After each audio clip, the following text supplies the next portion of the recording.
चलें, अब थोड़ा सा एस्कोबार।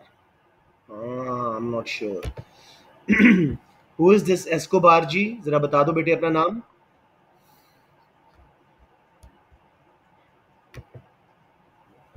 अस्सलाम वालेकुम अमीन जी। बेटे आज हम करेंगे अपना यूनिट 6 अनएम्प्लॉयमेंट, उसका एक्सटेंडेड वर्जन। एएस में आपने अनएम्प्लॉयमेंट पढ़ा था और अभी टू में पढ़ेंगे।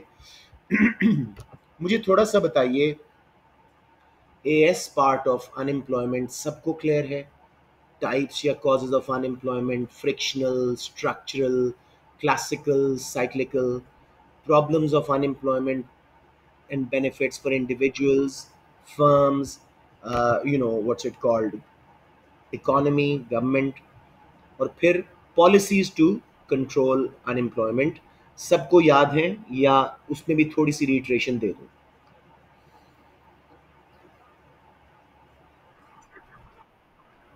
ओके, मैं फिर आप लोगों से पूछता जाता हूं जल्दी जल्दी ताकि इसको हम कवर करें। ऑल राइट जी। कॉजेज या टाइप्स ऑफ अनएम्प्लॉयमेंट में आती है फ्रिक्शनल, जो कि नॉन सीरियस होती है और नेचुरल रेट ऑफ अनएम्प्लॉयमेंट का हिस्सा होती है।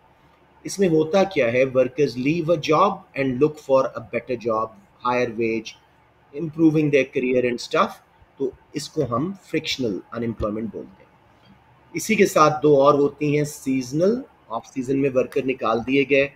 फिर कैजुअल, जॉब की नेचर ऐसी थी जैसे मेरी है, कॉन्ट्रैक्ट बेस, तो हर साल मैं 1 महीने के लिए अनएम्प्लॉयड होता हूँ, दोबारा कॉन्ट्रैक्ट मिलता है और मैं फिर एम्प्लॉयड हो जाता हूँ। तो ये फ्रिक्शनल है, नॉट सीरियस। ठीक है, उसका हल क्या है, गवर्नमेंट इंफॉर्मेशन प्रोवाइड करे जॉब्स के बारे में, वर्कर्स की मोबिलिटी बढ़ाए, उनको ट्रेनिंग दे, और उसके लिहाज से वो अनएम्प्लॉयमेंट कम हो जाएगी। फिर आ जाती है structural, which is a more serious kind of unemployment. Yes, when structure of an economy changes, demand for a whole industry falls. आप प्राइमरी से सेकेंडरी, सेकेंडरी से टर्शरी में गए, फैशन टेस्ट चेंज हुआ, टेक्नोलॉजी एडवांस हुई, आपकी skills outdated हो गई, कोई इंपोर्टेड गुड या सर्विस ने लोकल गुड या सर्विस को रिप्लेस किया, तो वो भी international unemployment, part of structural unemployment. और अगर सारी इंडस्ट्रीज जो कि डिक्लाइन कर रही हैं एक पर्टिकुलर रीजन में लोकेटेड थी, तो उसको हम, स्ट्रक्चरल का ही हिस्सा है, उसको हम रीजनल अनएम्प्लॉयमेंट बोलते हैं। उसका हल क्या है, supply side policies, education and training, development of infrastructure, providing research and development, new technology, free trade, और उस सब से, सॉरी, प्रोटेक्शनिज्म, उस सब से वो स्ट्रक्चरल अनएम्प्लॉयमेंट कम हो जाती है। Classical या real wage unemployment is due to imposition of minimum wage law या trade unions when they place minimum wage above equilibrium, तो उससे unemployment आती है। ये हमने लेबर मार्केट में भी पढ़ा था। इसका हल क्या है, government abolishes minimum wage law and reduces the power of trade unions। आखिरी, the most serious one is cyclical, जो कि रिसेशन में या ट्राउ में, स्लम्प में, जब एग्रीगेट डिमांड गिरती है, वर्कर्स की डिमांड भी डिराइव्ड है, तो वर्कर्स को भी निकाल दिया जाता है। दैट इज कॉल्ड साइक्लिकल या सिक्लिकल अनएम्प्लॉयमेंट। ये वाहिद है जो इनवॉलेंटरी है, बाकी सब में वर्कर्स चाहें तो हल्की जॉब ले सकते हैं। इसमें वर्कर, डॉक्टर कहे मैंने गाड़ियां साफ करनी है, उसको भी जॉब नहीं मिलेगी। Just give me a second, let me turn off my fans, it's too much noise.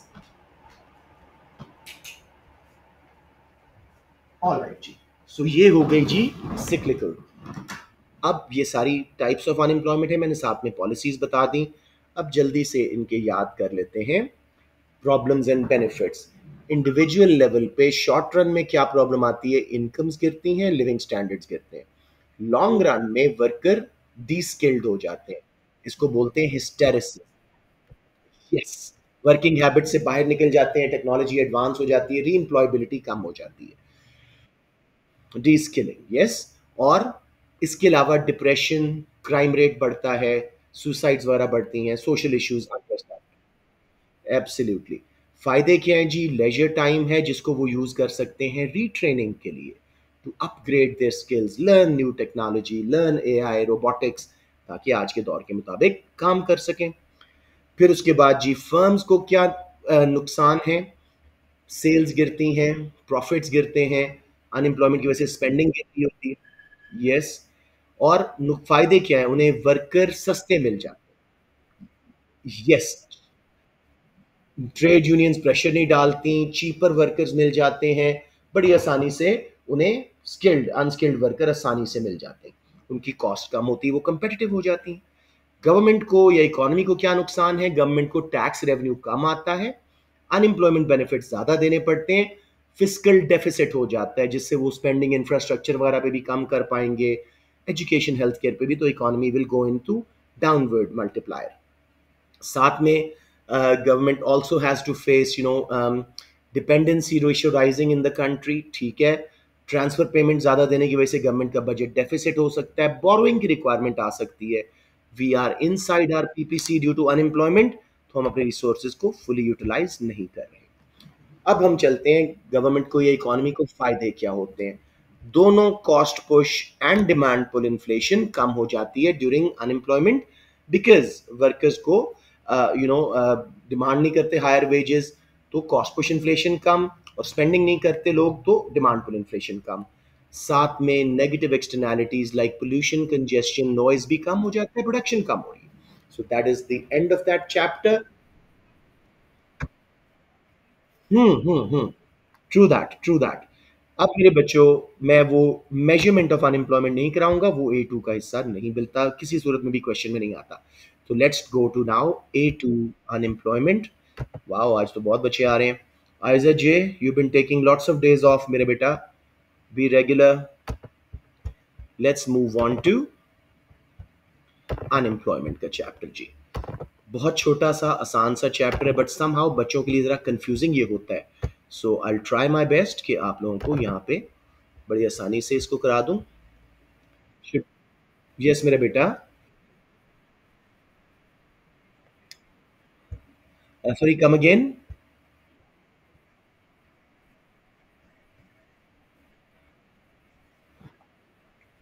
Demerit goods नहीं बोला था, मैंने बोला था कि पोल्यूशन, कंजेस्शन, क्योंकि प्रोडक्शन नहीं हो रही अनएम्प्लॉयमेंट की वजह से, तो वो कम हो जाएगी।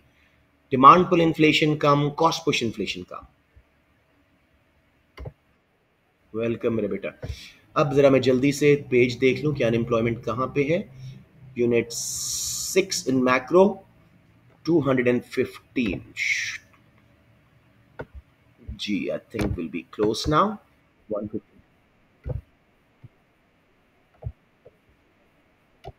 पहले नंबर पे तो आपने ए की बात ही नहीं करनी, ए आता है 36 35 पे, 60 में से ए स्टार में मजीद 6 मार्क्स ऐड कर दो, सो 42 41। P4 में स्कोर आता है क्योंकि क्वेश्चंस आर प्रिडिक्टेबल, बच्चों के वो मॉडल आंसर्स तैयार हुए होते हैं। A1 में स्कोर नहीं आता, इसमें बड़ा जनरसली मार्क्स मिल जाते हैं आपको। जस्ट सेक्शन ए ना खराब कर बैठिएगा, वरना आप लोगों का ए स्टार पक्का है इंशाल्लाह जी। 215, there we are। और let us just quickly learn unemployment once again। ये थोड़ा सा forgotten सा चैप्टर होता है, तो लेट्स डू इट वेल।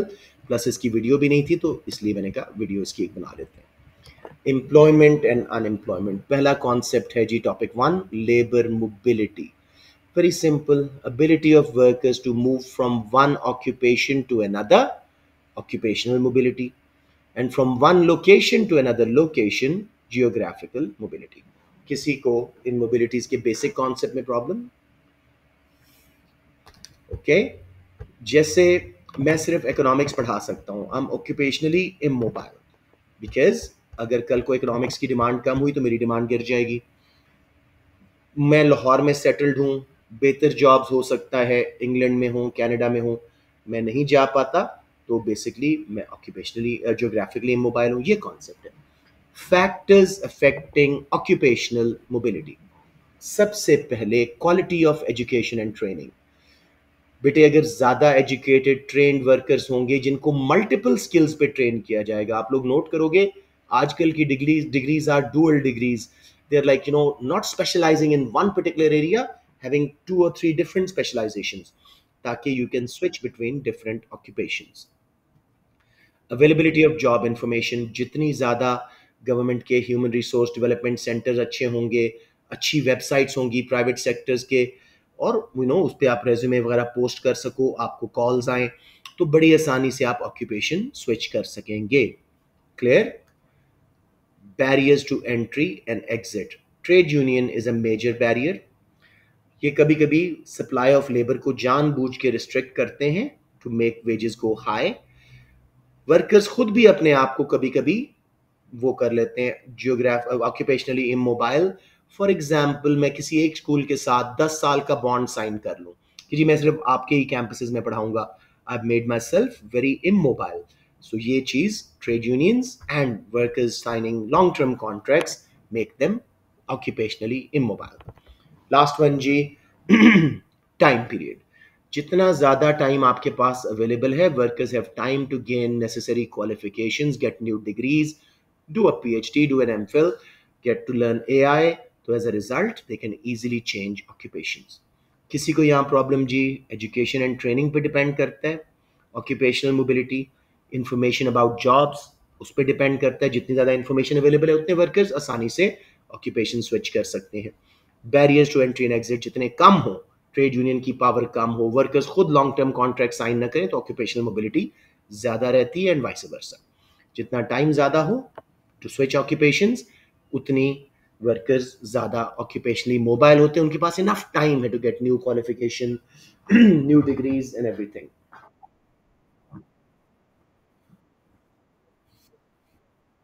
मेरे आया हुआ है, पास्ट में क्वेश्चन आया हुआ है, बहुत आसान क्वेश्चन है, you will enjoy it actually अगर आ गया तो। एक दफा आया हुआ है। अब मेरे बेटे आ गया हमारे पास फैक्टर्स अफेक्टिंग जियोग्राफिकल मोबिलिटी, कि वर्कर्स आसानी से एक इलाके से दूसरे इलाके में मूव कर जाएं। इसमें सबसे पहले है price and availability of housing. Workers अक्सर एक जॉब स्विच नहीं कर सकते, दूसरे एरिया में नहीं जा सकते, अफोर्डेबल हाउसिंग कम है। Basically Karachi is one example, it's a very expensive rental city. तो लाहौर के वर्कर्स अक्सर उधर कराची में क्यों नहीं सेटल होते? यार रेंटल कॉस्ट बहुत ज़्यादा है। उसके बाद जी अवेलेबिलिटी ऑफ इंफॉर्मेशन, अगेन वही बात, workers will be only able to move other areas for jobs अगर उनके पास जॉब्स के बारे में इंफॉर्मेशन है, वेज रेट्स, वर्किंग कंडीशंस के बारे में इंफॉर्मेशन है। Personal ties. People like me who are married, have kids, they find it difficult to locate to another country, another area because they don't want to live without their kids. ठीक है? तो family ties and friends, being attached to a particular geographic location. मतलब मुझे लाहौर से बेहतर दुनिया में कोई शहर नहीं नजर आता apart from Mecca Medina. So I'll be very immobile. ठीक है? Let's move on. Immigration controls. Visas restrictions, work permits restriction again make workers immobile. अब जरा इमिग्रेशन वगैरह ज्यादा हो रही हैं तो मासल काम डाउन। ओके जी, लैंग्वेज बैरियर्स। हम फ्रांस में जॉब नहीं कर सकते अगर हमें फ्रेंच ना आती हो। यूरोप में you need to be a bilingual to be able to work. Cultural differences, workers बेहतर जॉब्स पे क्यों नहीं जा पा रहे? उन्हें उस कंट्री का कल्चर नहीं पसंद। Somebody is very religious minded, वो यूरोप अमेरिका में सेटल नहीं होगा। Somebody is too open minded, वो सऊदीया में सेटल नहीं होगा। कुछ फॉलो कर रहे हैं? Cultural differences. डिफरेंसेस इन पे and cost of living, workers sometimes unemployed रहना पसंद करते हैं एट देयर होम, क्योंकि उनको पता है दूसरे इलाकों में लिविंग कॉस्ट बहुत ज़्यादा है और वहाँ पे हम जॉब करेंगे भी तो गरीब रहेंगे। So they rather stay put at home. किसी बच्चे को ऑक्यूपेशनल जियोग्राफिकल मोबिलिटी में प्रॉब्लम, सिर्फ इनके नाम याद कर लें आप।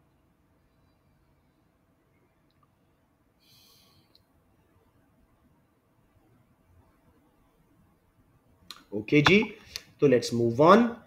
टॉपिक 2, ये बच्चों को मुश्किल लगता है, full employment. What is it जी? Highest level of employment possible. इसको 3% के करीब अगर अनएम्प्लॉयमेंट रेट हो तो हम कहते हैं जी कि कंट्री फुली एम्प्लॉयड है। डिफरेंट कंट्रीज में ये वेरी करता है, कहीं 2%, कहीं 3%। इसमें सिर्फ फ्रिक्शनल मेनली और थोड़ी सी स्ट्रक्चरल अनएम्प्लॉयमेंट होती है, क्योंकि वो डायनामिक इकोनॉमीज में जहां वर्कर एक जॉब छोड़ के दूसरी पे जा रहे हैं, स्ट्रक्चर ऑफ इकोनॉमी चेंज हो रहा है, टेक्नोलॉजी चेंज हो रही है, वो इम्पॉसिबल टू अवॉइड है। तो इट्स अ नेचुरल अनएम्प्लॉयमेंट, इसी को हम नेचुरल रेट ऑफ अनएम्प्लॉयमेंट भी बोलते हैं। Note, full employment is always below 100%, लेकिन हम मानते हैं कि हम अपने पीपीसी के ऊपर ही हैं। किसी बच्चे को फुल एम्प्लॉयमेंट में कंफ्यूजन आ रही हो?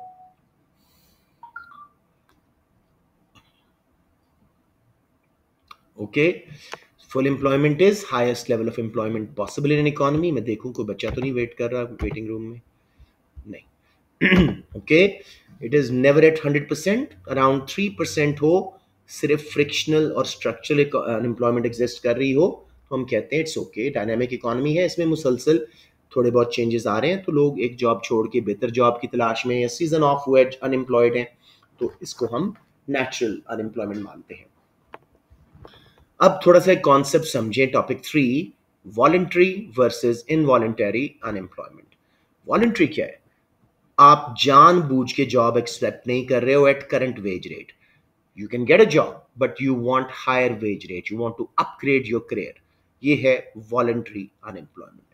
मोस्टली सर्च अनएम्प्लॉयमेंट, जो फ्रिक्शनल अनएम्प्लॉयमेंट है, वो वॉलंटरी है। आपने एक जॉब छोड़ी, हायर पेड जॉब की तलाश में बैठे रहे, ठीक है, या ये वजह कि वो क्यों नहीं जॉब पे आ रहे, वो अनएम्प्लॉयमेंट बेनिफिट्स पे बैठे हुए हैं और minimum wage is too close to that, वो सोचते हैं जॉब ज्वाइन की तो ये अनएम्प्लॉयमेंट बेनिफिट गवर्नमेंट वापस ले लेगी, हम गरीब के गरीब रहेंगे, इसको बोलते हैं पॉवर्टी ट्रैप। Voluntary unemployment समझ आ गई? When worker chooses not to work at current wage rate, jobs are available, he or she is looking for better wages and upgrading her career, his career, या फिर वो unemployed है, benefits receive कर रहा है और वो मिनिमम वेज से ज़्यादा कम नहीं है, तो वो सोचेगा मैं घर ही बैठा रहूँ। Poverty trap. इनवॉलंटरी अनएम्प्लॉयमेंट यानी अपनी मर्जी से नहीं। This is when workers are willing to work at current wage rate but cannot get a job. Structural में कभी कभी ऐसा होता है, एक पूरी इंडस्ट्री डिक्लाइन कर गई तो वर्कर्स को लिए वक्ती तौर पे उस इलाके में कोई जॉब नहीं, या मेनली सिक्लिकल, एग्रीगेट डिमांड गिरी है, पूरा कंट्री रिसेशन में है, डॉक्टर्स कह रहे हैं जी मुझे सफाई करने का काम दे दो फर्शों की, वो भी नहीं मिल रही। That is very dangerous and involuntary. Clear मेरे बच्चों? Any questions? Excellent. Let's move on to equilibrium and disequilibrium unemployment. Very easy, but kids get confused here. यहाँ पे पहले बड़ी तसल्ली से तीन टर्म्स समझ लें। ADL, aggregate demand for labor, simply total demand for labor by all firms in an economy, be it private sector firms or public sector firms, at the given real wage rate. ये curve downward sloping होता है as firms hire less workers when wage rate rises, and जैसे price and quantity demanded का negative relationship है, तो aggregate demand of labour का wage के साथ नेगेटिव रिलेशनशिप है। क्लियर ऑन दैट बच्चों? दूसरी साइड पे है aggregate supply of labour. This includes the part of labour who found and chose to accept jobs at current wage rate. तमाम लोग जो अपने आप को सप्लाई कर रहे हैं एट करंट वेज रेट्स, ये हैं aggregate supply of labour, ASL। आखिरी कॉन्सेप्ट जो बच्चों को तंग करता है, that is aggregate labour force. इसमें पहला हिस्सा तो वही है जो एग्रीगेट सप्लाई ऑफ लेबर है, यानी those prepared to work at current real wage and are able to find a job. अब इसमें ऐड कौन से होंगे? Those seeking better paid jobs or are in between jobs, यानी search unemployed. Those who are unable to do the job on offer as they're in another part of the country or still lack the qualification required, अभी तालीम हासिल कर रहे हैं। अब मुझे बताओ बच्चे, एग्रीगेट सप्लाई ऑफ लेबर ज्यादा होगी या एग्रीगेट लेबर फोर्स ज्यादा होगी? एब्सोल्युटली, उसका पहली bullet he aggregate supply of labour थी। उसमें शामिल हुए वो जो वॉलंटरी अनएम्प्लॉयड थे, बिटवीन जॉब्स थे, हायर पेड जॉब की तलाश में थे, या इलाके में नहीं थे, कंट्री में नहीं थे, और अभी स्किल्स ले रहे थे, तो जाहिर बात है एग्रीगेट लेबर फोर्स ज्यादा होगी। अब हम समझेंगे equilibrium and disequilibrium unemployment. Equilibrium unemployment क्या है? when aggregate demand for labor is equal to aggregate supply of labor at current real wage rate. There is no pressure on real wage rate to change. जब भी equilibrium हो, there is no pressure on prices to change. So wage is also the price for labor. All those willing and able to work on current wage rate will have a job. कुछ लोग अलबत्ता unemployed होंगे, ये वही हैं जो structurally या mainly frictionally unemployed हैं, not willing to work at current wage rate, higher wage के इंतजार में हैं, इंफॉर्मेशन नहीं है अबाउट जॉब वैकेंसीज, या करंटली स्किल्स नहीं है टू डू द जॉब. समझ आ गया? इक्विलिब्रियम है, फिर भी कुछ अनएम्प्लॉयमेंट है, अपने आप को जो लोग सप्लाई नहीं कर रहे, यानी एग्रीगेट सप्लाई ऑफ लेबर और एग्रीगेट लेबर फोर्स का डिफरेंस. ठीक है? Disequilibrium unemployment, on the other hand, is when aggregate demand for labor is less than aggregate supply of labor at current wage rate, और pressure पड़ेगा veg पे नीचे जाने का. जैसे सरप्लस होता है हमेशा प्रेशर प्राइस पे भी पड़ता है नीचे जाने का, तो ये इक्विलिब्रियम से ऊपर वेज होगी. इसकी रीजंस क्या हैं जी? Minimum wage law, trade union negotiation, या एग्रीगेट डिमांड लेफ्ट पे शिफ्ट हुई थी, वर्कर्स ने जॉब कट्स रजिस्ट किए ट्रेड यूनियंस वगैरह ने, तो डिसइक्विलिब्रियम रह गया, इक्विलिब्रियम नहीं बन सका. Any one, any confusion? अब ये फर्दर क्लियर होगा थ्रू द डायग्राम. अब इक्विलिब्रियम लेवल ऑफ एम्प्लॉयमेंट क्या है मुझे बताएं. जहां पे एडीएल एएसएल का इक्विलिब्रियम बन रहा है, कितने वर्कर्स एम्प्लॉय हो रहे हैं? वाई. एंड लेबर फोर्स कितनी है? जी तक. तो Y to G is what? Equilibrium unemployment. Equilibrium unemployment. सबको समझ आ गया? Equilibrium unemployment. ये नेचुरल रेट ऑफ अनएम्प्लॉयमेंट है. सिर्फ those who are unwilling to work और are in a different area और are still training are unemployed. समझ आ गई मेरे बच्चा? ये नेचुरल रेट ऑफ अनएम्प्लॉयमेंट है. राइट? सो ये हो वाई टू जी. यस. नहीं नहीं नहीं नहीं, या सही है. Y to G is the natural rate of unemployment. सही कह रहे हो, बिल्कुल सही है. चले जी, लेट्स मूव ऑन. इसमें कौन कौन से हैं? Frictional, search unemployed, supply side problem है, वर्कर अपने आप को करंट वेज पे सप्लाई नहीं कर रहे. अब जरा नोट करें, ऊपर ये दोनों curves ALF aggregate labour force and ASL aggregate supply of labour पास आ रहे हैं. Can somebody tell me why is that happening? जब वेज रेट बढ़ता है, यस, जब वेज रेट बढ़ता है तो जो वॉलंटरली बैठे होते हैं हायर वेज की तलाश में, वो ज्वाइन करना शुरू होते हैं और दोनों कर्व्स का गैप कम होना शुरू हो जाता है. Got it now? 100% clear? Okay. Disequilibrium, minimum wage लगी, गवर्नमेंट ने लगाई या ट्रेड यूनियंस ने. देखो अब एग्रीगेट डिमांड कम है, एक्स तक है, और aggregate supply of labour Y तक है, तो कितनी अनएम्प्लॉयमेंट है? x to y as ASL is greater than ADL. ये disequilibrium unemployment is equivalent to cyclical unemployment. अगर फर्ज किया AD लेफ्ट पे शिफ्ट हो और वर्कर्स वेज कट्स ना लें, ट्रेड यूनियंस कहे नहीं वेज हमने कट नहीं होने दी, तो इतनी ही अनएम्प्लॉयमेंट हो जाएगी. ये प्रॉब्लम वेज रेट कम करने से सॉल्व नहीं होगा.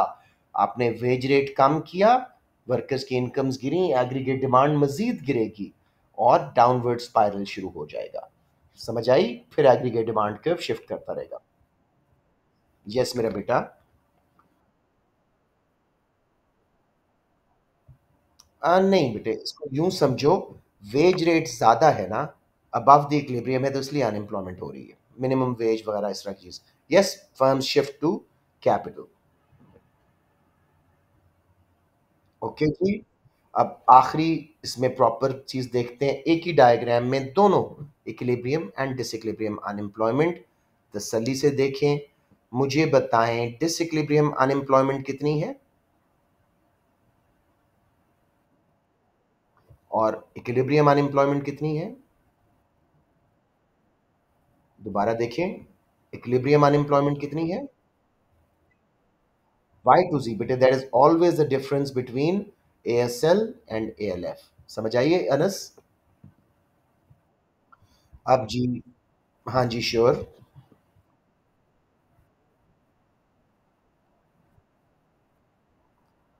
नहीं, बराबर नहीं हो जाएगा, बिकॉज़ कुछ लोग अभी ट्रेनिंग लेते रहेंगे, कुछ लोग दूसरे इलाकों में होंगे। यस, जो हायर वेज के इंतज़ार में थे, वो आ जाएँगे। या अब बेटे, natural rate of unemployment, NRU, and policies to reduce natural rate of unemployment.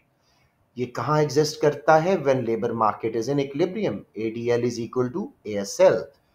According to new classical economist, ये वो रेट है जिस पे इकोनॉमी लॉन्ग रन में वापस आ जाती है, and there will be a constant rate of inflation. अब थोड़ा सा ज़रा याद करें, अगर आप, काफ़ी सारे बच्चे कह रहे हैं जी लेट मी इन, इतना लेट आए हैं तो पता ही नहीं लगता। अच्छा जी, ये वो अनएम्प्लॉयमेंट है बच्चों, याद करें, जो हमने फिलिप्स कर्व में देखी थी लॉन्ग रन में, याद है? वो हमेशा वापस natural rate of unemployment you star पे हम चले जाते थे, राइट? ये भी हम नेक्स्ट क्लास में करेंगे। तो ये हो गया जी, इसको नायरू भी बोलते हैं, non accelerating inflation rate of unemployment. Natural rate of unemployment, थोड़ी सी स्पेयर कैपेसिटी बाकी है, हमारी इन्फ्लेशन प्रिडिक्टेबल है, एक्सेलरेटिंग रेट पे नहीं बढ़ेगी। Clear on natural rate of unemployment और यू नीड सम हेल्प?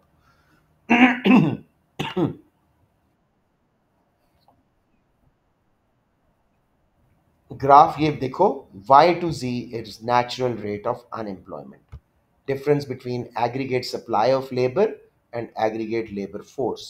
ऊपर वाले डायग्राम में ज्यादा अच्छा नजर आएगा, ये वाला इक्विलिब्रियम है, लेकिन y to z अनएम्प्लॉयमेंट है। ये कौन से लोग अनएम्प्लॉयड हैं? जो हायर वेज की तलाश में हैं, दूसरे इलाकों में हैं, ट्रेनिंग ले रहे हैं, यही होते हैं naturally unemployed. Basically aggregate demand aggregate supply के बराबर है, लेकिन स्टिल अनएम्प्लॉयमेंट एग्जिस्ट कर रही है, aggregate labour force is more than aggregate supply of labour.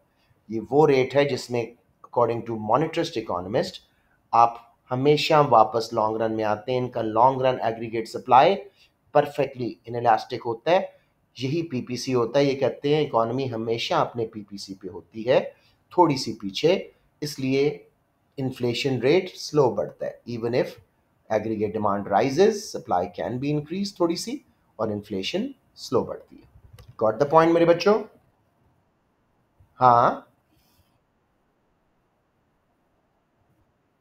जी, जी।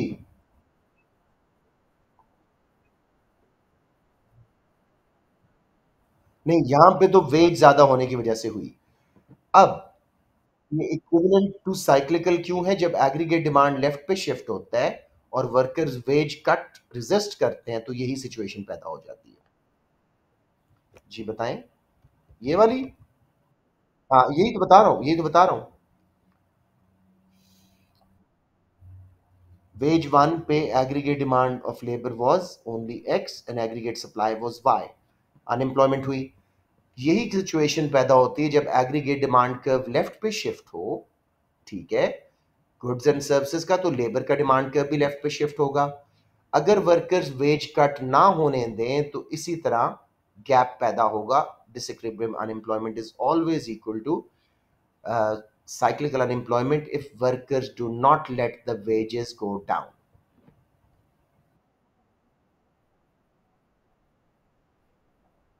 वो भी हो सकता था, इस केस में तो मिनिमम वेज वगैरह थी, ठीक है, कुछ ऐसा हुआ है, मिनिमम वेज या ट्रेड यूनियन ने किया हुआ है। Got it? Anyone struggling with NAIRU? Anything? यही मुश्किल पार्ट है इसका बस। नायरू है जी, non accelerating inflation rate of unemployment. Keynesian curve के मुताबिक जब हम परफेक्टली इलास्टिक पार्ट के एंड पार्ट पे होते हैं, जब वो बेंड कर रहा होता है लॉन्ग रन एग्रीगेट सप्लाई, उस वक्त अगर एग्रीगेट डिमांड बढ़े, इतनी महंगाई नहीं आती, expected non accelerating rate of inflation होता है। क्योंकि हमारी नेचुरल रेट ऑफ अनएम्प्लॉयमेंट है, 2-3% वर्कर्स अवेलेबल हैं फॉर वर्क, इसलिए सप्लाई साथ में बढ़ाई जा सकती है। समझ आ गई बात? डिमांड पुल इन्फ्लेशन कब आती है? जब एग्रीगेट डिमांड बढ़े और सप्लाई ना बढ़ सके, इस केस में थोड़ी सी अनएम्प्लॉयमेंट है, natural rate of unemployment. Aggregate demand बढ़े तो एक्सेलरेटिंग रेट पे इन्फ्लेशन नहीं बढ़ेगी, थोड़े रेट पे बढ़ेगी, because we were still below full employment.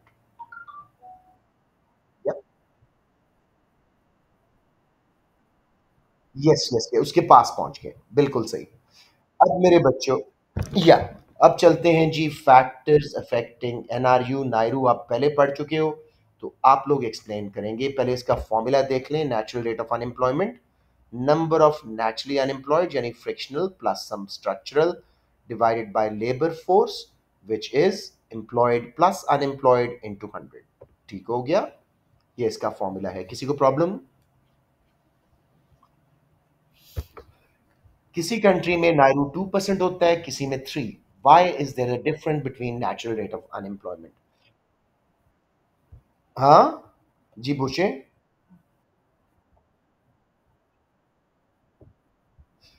या फ्रिक्शनल जो हायर वेज की तलाश में है, या दूसरे इलाकों में और स्टडी कर रहे हैं, और या फिर स्ट्रक्चरल में जिनकी अभी टेक्नोलॉजी एडवांस हुई थी, वो नई ट्रेनिंग ले रहे हैं, मतलब वो करंट वेज पे या जॉब करना नहीं चाहते। Okay, very good. अच्छा जी, जरा एक्सप्लेन कीजिएगा determinants of NRU. Information about jobs अगर ज़्यादा हो एक कंट्री में, बहुत अच्छे ह्यूमन रिसोर्स डेवलपमेंट सेंटर्स हैं, HRDC centres, websites, newspapers, magazines, TV ads, classifieds, तो नेचुरल रेट ऑफ अनएम्प्लॉयमेंट कम हो जाएगी। शाबाश। सेकंड को एक्सप्लेन करें, मोबिलिटी ऑफ वर्कर्स एक्सप्लेन करें थोड़ा सा।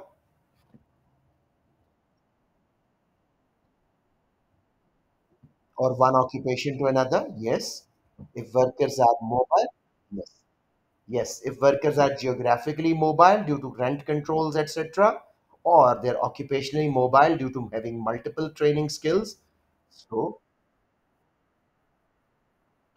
yes, widely transferable skills, very easily transferable skills. Shabash. अब मेरे ख्याल आप लोग समझ गए। बोले बोले।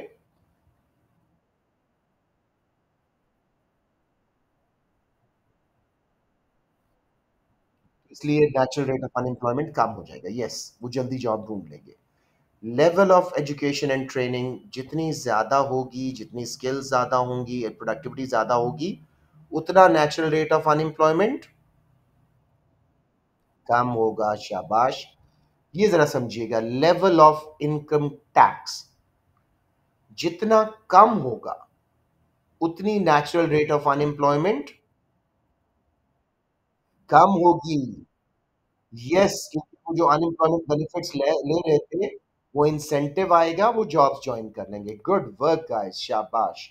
अब हम चलते हैं पॉलिसीज टू रिड्यूस एनआरयू या नायरू। इस पे क्या क्वेश्चन आता है, क्या गवर्नमेंट करे supply side policies to reduce unemployment, तो वो ज्यादा सक्सेसफुल होती है, या प्राइवेट सेक्टर?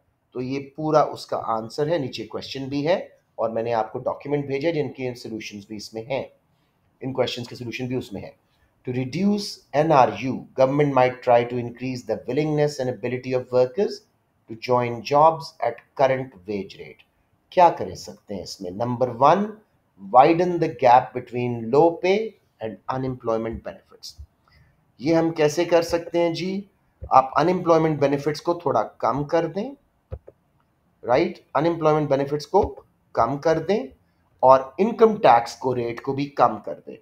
एक तो घर बैठे अनएम्प्लॉयमेंट बेनिफिट कम मिल रहे हैं, दूसरा इनकम टैक्स कम हुआ, जॉब करोगे ज्यादा डिस्पोजेबल इनकम हो जाएगी, तो workers will be more willing and able to join jobs. जो पॉवर्टी ट्रैप में फंसे हुए थे, वो उससे निकल के जॉब शुरू कर देंगे। इंसेंटिव आएगा, यही पॉवर्टी ट्रैप को ब्रेक कर रहे हो। Everyone clear on this? Next जी, removing the minimum wage law. Minimum wage law हमने देखा था, जब वो लगता है तो फर्म्स की कॉस्ट बढ़ती है और वो कम वर्कर हायर करते हैं। मिनिमम वेज लॉ रिमूव कर दो, फर्म्स को इंसेंटिव आएगा ज्यादा हायर करने का। तो ये फ्री मार्केट पॉलिसी है, इसके थ्रू आप अनएम्प्लॉयमेंट कम कर सकते हो। इम्प्रूविंग एजुकेशन एंड ट्रेनिंग, ये दोनों कर सकते हैं, प्राइवेट सेक्टर भी गवर्नमेंट भी। जितनी स्किल्ड फोर्स लेबर की होगी, they'll be able to switch from one job to another। तो स्ट्रक्चरल अनएम्प्लॉयमेंट जो टेक्नोलॉजी एडवांस होने से या फैशन चेंज होने से इंडस्ट्रीज कुछ डिक्लाइन कर गई थी या इंपोर्टेड गुड आ गई थी लोकल के बदले में, तो वो दूसरी इंडस्ट्रीज में जो इमर्जिंग है उनमें स्विच कर सकेंगे। अब इसमें एक कॉन्सेप्ट लें हिस्टेरिसिस का। It's a psychological concept. Training of unemployed can be important in overcoming the problem of hysteresis। Hysteresis क्या है? वर्कर्स जब ज़्यादा देर के लिए अनएम्प्लॉयड होते हैं, हाँ, उनकी डी-स्किलिंग हो जाती है। They are less confidence in finding another job. Firms को भी हिस्टेरिसिस हो जाता है। वो कहते हैं जी आपके सीवी पे 3 साल का गैप है, sorry we can't hire you, you must have lost your work habits and may have to be retrained at firms expense. तो दोनों एंगल से एजुकेशन एंड ट्रेनिंग इंप्रूव करे अगर प्राइवेट सेक्टर या गवर्नमेंट सेक्टर, उससे hysteresis कम होगा, उससे structural unemployment कम हो जाएगी। Everyone clear? Improve labour mobility. जितने वर्कर्स मोबाइल हैं उतना लाइकली है कि वो जल्दी अपने स्किल सेट के साथ जॉब ढूंढ लेंगे या दूसरे इलाकों में ढूंढ लेंगे। अनएम्प्लॉयमेंट जो नेचुरल है वो कम हो जाएगी। increase the flexibility of labor force, this is totally private sector job। जो न्यू क्लासिकल इकोनॉमिस्ट हैं मिल्टन फ्राइडमैन वगैरह मॉनेटरिस्ट, वो फ्री मार्केट के हक में थे। वो कहते हैं जी ट्रेड यूनियंस की पावर कम करो, नेशनल मिनिमम वेज लॉ हटा दो। वो कहते हैं trade unions national minimum wage above equilibrium wage को ले जाते हैं और फर्म्स की कॉस्ट बढ़ती है। साथ में वो कहते हैं ट्रेड यूनियंस अक्सर वर्कर्स को कहती हैं जी फलाना टास्क ना करना जब तक वेज ना बढ़ाई जाए, उससे लेबर प्रोडक्टिविटी कम हो जाती है। ठीक है, तो ट्रेड यूनियंस को कमजोर करो, मिनिमम वेज लॉ हटा दो, तो नेचुरल रेट ऑफ अनएम्प्लॉयमेंट कम हो जाएगा। दूसरी साइड पे आर्ग्यूमेंट इज कि अगर फर्म ज्यादा फ्लेक्सिबल हो जाए, like for example work from home options दें, you know part time working hours, जैसे सिंगल पेरेंट्स वगैरह को कि स्कूल के टाइम के बीच में 4 घंटे की shift work, yes night shifts, तो उससे भी नेचुरल रेट ऑफ अनएम्प्लॉयमेंट कम हो जाएगा। अब जरा ये क्वेश्चन देखें, ओ सॉरी भी पैटर्न एंड ट्रेंड छोटा सा रह गया, इसको कर लेते हैं। बहुत ईजी है, इस पे क्वेश्चन नहीं आएगा वैसे। Patterns of unemployment. Overall unemployment पूरे कंट्री में इवनली स्प्रेड नहीं होती, कहीं ज़्यादा कहीं कम। जैसे पाकिस्तान में Balochistan is highly unemployed and Punjab is relatively less unemployed. Reason, जिन इलाकों में डिक्लाइनिंग सनसेट इंडस्ट्रीज हैं वहाँ पे अनएम्प्लॉयमेंट ज़्यादा होगी, जहाँ सनराइज इन्फेंट इंडस्ट्रीज हैं वहाँ एम्प्लॉयमेंट ज़्यादा होगी। It can also vary between different regions of the country, जहाँ अच्छे transport links infrastructure housing cost वगैरह नीचे है वहाँ पे अनएम्प्लॉयमेंट कम होगी एंड वाइस वर्सा। बहुत इजी है इसलिए ज़रा जल्दी करवा रहा हूँ, सबको समझ आ रहा है? Okay. Younger workers may unemployment tends to be higher because firms are reluctant in hiring inexperienced workers because they need training। फिर sometimes discrimination, जैसे against women या ethnic minorities, उसकी वजह से भी unemployment evenly spread नहीं होती। अब जी गवर्नमेंट क्यों परेशान होती है जब ज़्यादा अनएम्प्लॉयड हो या अनएम्प्लॉयमेंट रेट ज़्यादा हो? देर वरिड अबाउट हिस्टेरिसिस कि मेरी वर्क फोर्स अपना कॉन्फिडेंस लूज कर रही है, डीस्किल्ड हो रही है। अब ट्रेंड्स ऑफ अनएम्प्लॉयमेंट जो मॉडर्न ट्रेंड्स हैं, कंट्री जैसे डेवलप होता है प्राइमरी से सेकेंडरी, सेकेंडरी से टर्शरी में जाते हैं, तो पहले प्राइमरी में अनएम्प्लॉयमेंट आती है फिर सेकेंडरी में। Correct? More women are joining work force, discrimination कम हो रही है, स्किल्स उनकी बढ़ रही हैं, क्वालिफिकेशन बढ़ रही हैं, बेटर पे मिल रही है, चाइल्ड केयर फैसिलिटीज़ मिल रही हैं, टैबूज टूट रहे हैं, तो औरतें काम पे ज़्यादा आ रही हैं, जिसकी वजह से ये अनएम्प्लॉयमेंट का कमी आ रही है औरतों में। Next, G, workers are tending to become self-employed। I'm sure most of you will have your own little business side beside your job। like कोई ब्लॉग होगा, कोई व्लॉग होगा, कोई छोटा मोटा इंटरनेट बेस्ड काम होगा, कुछ ना कुछ आप इस तरह का करेंगे, स्टार्टअप्स करेंगे, internet based businesses which are low cost, shares के साथ शायद करोगे, तो workers are becoming self employed, अपने बिजनेसेस ज्यादा खोल रहे हैं. Proportion of full-time and part-time workers varies over time, population related factors change होने की वजह से. फॉर एग्जाम्पल, अगर इकोनॉमिक डाउन टर्न है, रिसेशन है, तो वर्कर्स अक्सर पार्ट टाइम चले जाते हैं, बिकॉज उनको फुल टाइम वो बेनिफिट्स वगैरह फर्म्स देने से इनकार कर देती हैं और 40 घंटे की जॉब नहीं देती. Public and private sector employment also varies from country to country. हमारे जैसे कंट्रीज में public sector jobs are more prestigious. They don't pay highly but they give a lot of benefits, और ऊपर की आमदनी अलग होती है. So there is more employment in public sector in some countries. कुछ कंट्रीज जिनमें ज़्यादा प्राइवेटाइजेशन हो गई है, वहाँ पे प्राइवेट सेक्टर अमेरिका में ज़्यादा हायरिंग करता है वर्कर्स की. Formal informal economy, low income countries हमारे जैसों में इनफॉर्मल इकोनॉमी में वर्कर काफ़ी काम कर रहा होता है, जिसको कोई minimum wage, health and safety वगैरह नहीं होती. और फॉर्मल इकोनॉमी में कम लोग होते हैं. More developed countries have a bigger formal economy. अब ये क्वेश्चंस थे जो मैं आपको कह रहा था, और ये क्वेश्चन का आंसर डॉक्यूमेंट में बना के मैंने आपको भेजा हुआ है. एनी क्वेश्चंस मेरे बच्चों? We done with unemployment.